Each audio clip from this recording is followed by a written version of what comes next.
कहानी मैं की। एक बार एक क्लास में दो बच्चे आपस में लड़ रहे थे। लड़ाई इतनी तेज हो गई कि दोनों चिल्लाने लगे, मैं सही हूँ तू गलत है, मैं सही हूँ तू गलत है। लड़ाई इतनी जोरों की होने लगी कि दोनों अपना झगड़ा लेकर टीचर के पास पहुंचे। टीचर ने शांति से दोनों की बात सुनी। टीचर दोनों को लेकर एक कमरे में गए। एक को कहा कि तुम लेफ्ट साइड की वॉल की तरफ मुंह करके खड़े हो जाओ और दूसरे को कहा कि तुम राइट साइड की वॉल की तरफ मुंह करके खड़े हो जाओ। 10 मिनट बाद दोनों से पूछा कि तुम्हारी साइड की वॉल का कलर क्या है। एक ने कहा सफेद, एक ने कहा काला और फिर लड़ने लगे। अब टीचर ने कहा कि तुम दोनों अपनी जगह बदल लो। अब बताओ कि तुम्हारी साइड की वॉल का कलर क्या है।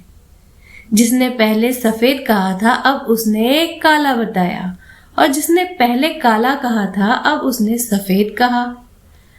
तो अब टीचर ने दोनों को टर्न होने को कहा।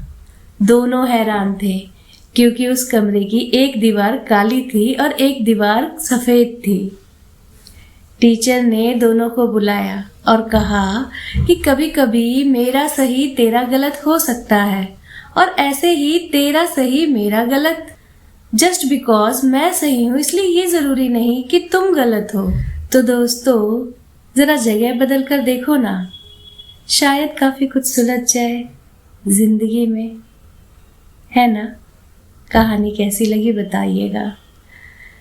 मिलती हूँ अपनी अगली वीडियो में, तब तक के लिए हैव अ नाइस डे।